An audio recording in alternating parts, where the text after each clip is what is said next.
This video is brought to you by the following sponsors. Number 1, read the line. You will behold the glory of my sacred wood.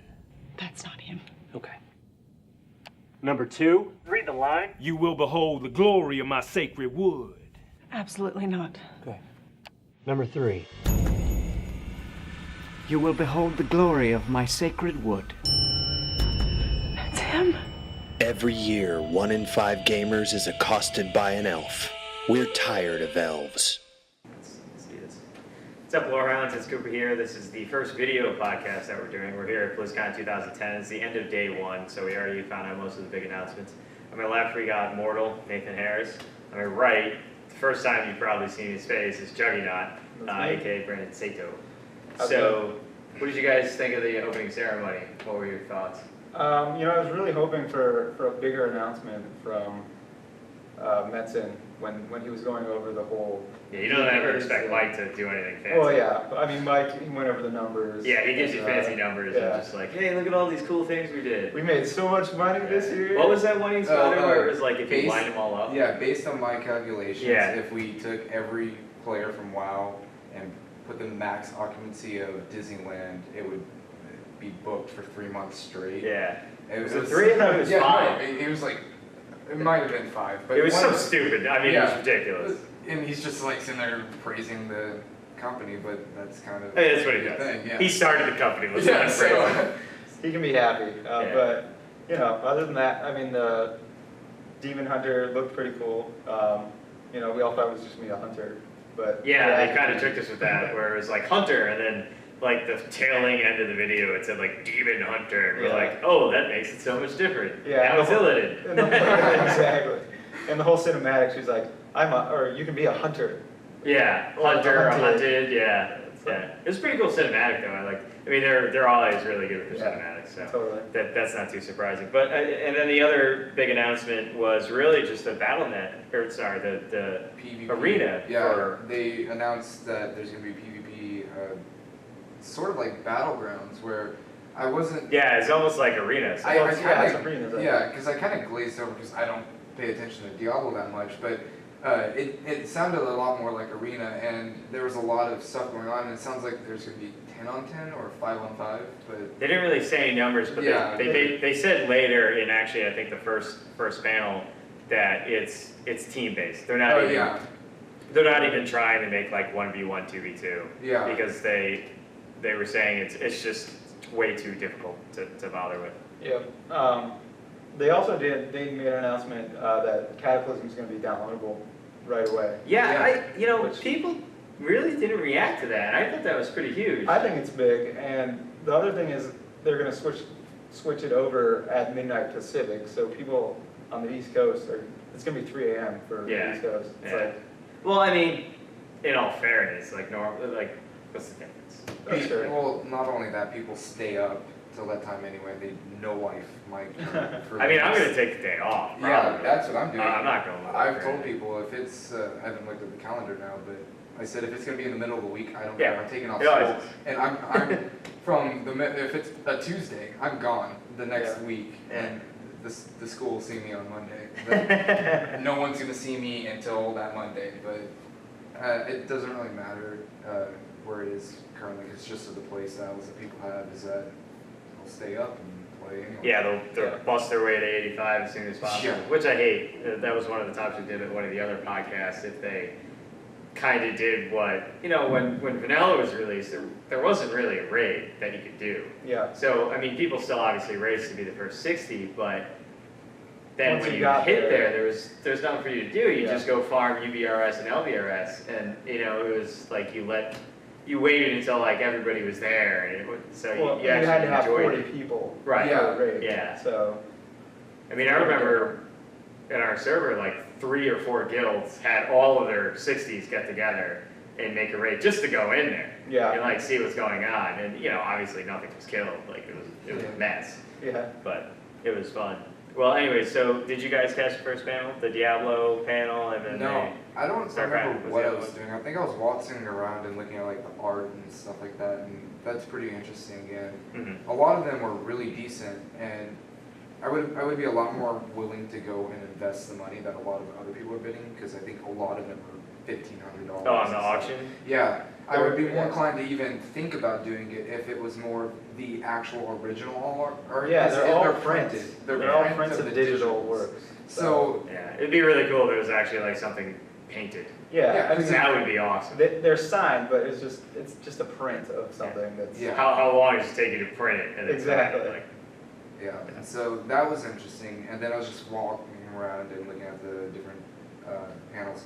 I stopped at the lore competition where they had the two members come up on a lottery ticket, and then there would be a question asked by one employee, I don't know who he was, and then the official historian for Blizzard would give an answer. And was it that old lady? Yeah, lady? yeah. That lady's nuts. She would give you like these 3-sentence paragraph responses, and then you're looking for the one key thing that is either true or false, and then you have to say if it is or not, and then they'll say you're right and you'll get a point, and then you would move on. And I kept on screwing up on stupid things where if it was the old gods or the titans, because I'm a lore buff. Should we change this to Noob Hound? Yeah, probably for me, but I'm a lore buff where I learn everything and then I don't do anything with lore.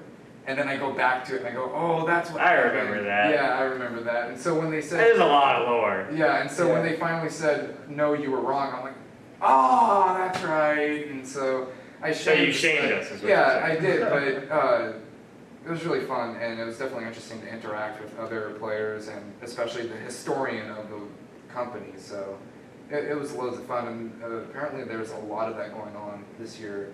Yeah, they have a lot of lore things. They have they have like a mini stage set up where people can just go talk about lore. They have like, maybe 100 chairs, and they have some people that'll, they'll invite people to actually sit up with them, and then there's a Blizzard moderator. Yeah. And it'll just be some random topic, so it'll be like StarCraft 2, we're going to talk about Kerrigan's transformation. Yeah, and but not just that, it was a general thing where the community team was like, we're going to be amongst right, yeah, the blues are everywhere. And apparently that is a new feature or thing that they're doing this year. Yeah, they're everywhere. I couldn't believe how many they're clearly marked. They got blue shirts, obviously, Blizzard staff, and they're all over the place. Yeah. Like, it's not like there's 5 of them. There's probably 50. Well, they took that photo a couple months back, and there was tons of them, because there's only the 5 or 6 big ones on the official forums. That you see all the time. Yeah, but there's like 30 to 50 of them that actually moderate and control the forums and everything. But it's a lot more than we give them credit for. Yeah. So I actually caught the. You guys probably saw the live blog. I caught the back half of the Diablo 3 opening panel, which was pretty much just on Diablo 3. It was kind of weird. It was just like a Hero Emergence, I think it was titled. Yeah. And some of they were talking about like adding new spells. They announced the traits, which is like, I believe that was the spec thing. And then they also announced the talisman, which is like a new way that they're doing the charms. Do you remember that? You remember you get the charms, you leave them in your inventory in D2? So now they're doing a thing where you basically have a separate inventory for charms. So you don't like waste your own inventory space. And that actually grows over time, which is kind of as you level up. And they went into detail about slotting your skills, so the runic powers, and like how that could drastically change it. They also announced that they changed that system, so it's no longer like the groupings are no longer like named as the theme, it's just colors. So it's like Alabaster, Obsidian, Indigo, Crimson, and I'm missing one. Some fancy color. Yeah, some fancy color named Maroon or something like that. It's blue. Yeah. But so when you set these, you pick these colors and you put them in your skill, it could drastically change it. So instead of just being a poison frog, it's now like a poison exploding frog. And stuff like that. So and then you can get up to 7, I believe, in there.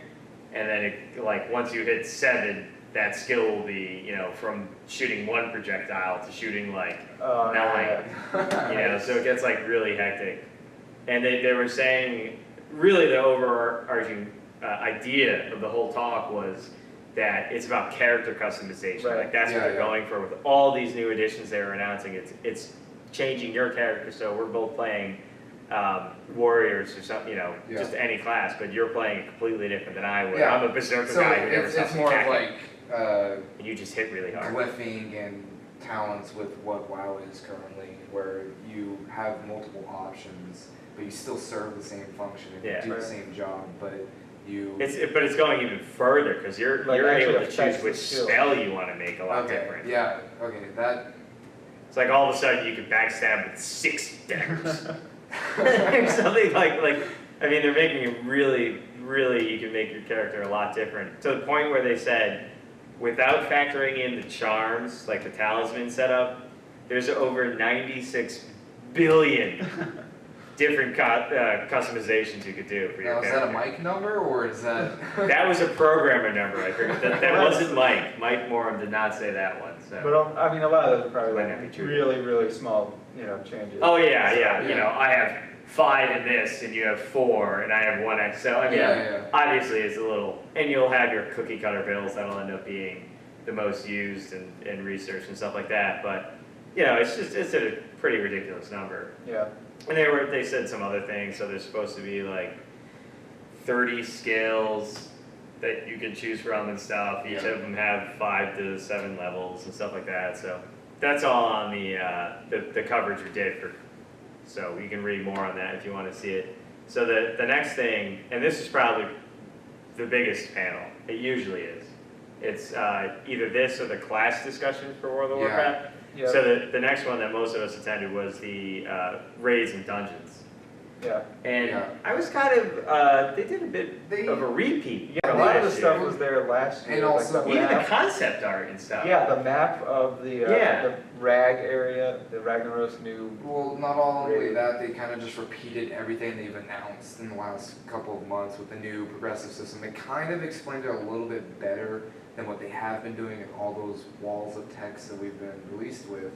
But it was essentially, we're just hearing everything that has been told at one place at one time. Yeah. The interesting parts is seeing how they actually were trimming and changing like the dungeons. And that was interesting. So one of the main things they were doing is they were talking how they were making, remaking all the old dungeons and tweaking them. Basically, their point was that they're updating them to the new philosophies they have. So 4 bosses, and you can get it done in about 15 to half an hour. Yeah, they want to trim stuff down. So the overall idea was to make it shorter and easier. So all the things you would get lost in is like Moradon with the orange and purple. And, they made that so it's a lot more streamlined. It's basically they made everything linear. Yeah, a lot more. It's winged was another thing. A lot of the dungeons are now winged as opposed to just kind of being out there. And one of the biggest offenders of getting people lost was Sunken Temple. Yeah. And that's because they added the Z-axis. Exactly. Into they have like multiple levels. Yeah. So they just cut them all off. Yeah. I guess they just cut the bottom off. Yeah. They pretty much just cut the bottom off. But you still have all the same bosses. They just move them around because... I don't know if they have all the same bosses. Because there's a lot they of said they weren't cutting bosses. No, the only them, boss I could think of them cutting is the one on the bottom floor, because that was essentially all the bottom floor was for, is that quest chain that you go in and you... So that was the end boss. No, it wasn't. The end boss was Arachnus, the dragon that was asleep. That was the end boss. The one down there is a optional... mini boss. I didn't last. Because I don't know. That was just so confusing. I don't know. Yeah. I love Sunken Temple. That was the first dungeon that I got into when I first started playing, and I absolutely love PvE. I think you're a rare guy. I don't think. Apparently a lot of people in the group loved it too, and when they said that they're cutting it, people around me were like, "No!" I was like, "Yes," because everyone, they're like, no, jump down in there. No, because it's shallow water and kills you. And then no one knows how to run back. But they really... Well, they're going to change that. They said all those things with the long run back when you die, they're all going to have teleporters. The graveyard is going to be right at the entrance. Well, no, when you get in, you'll be able to teleport right next to the boss kind of thing. Oh, okay. Yeah.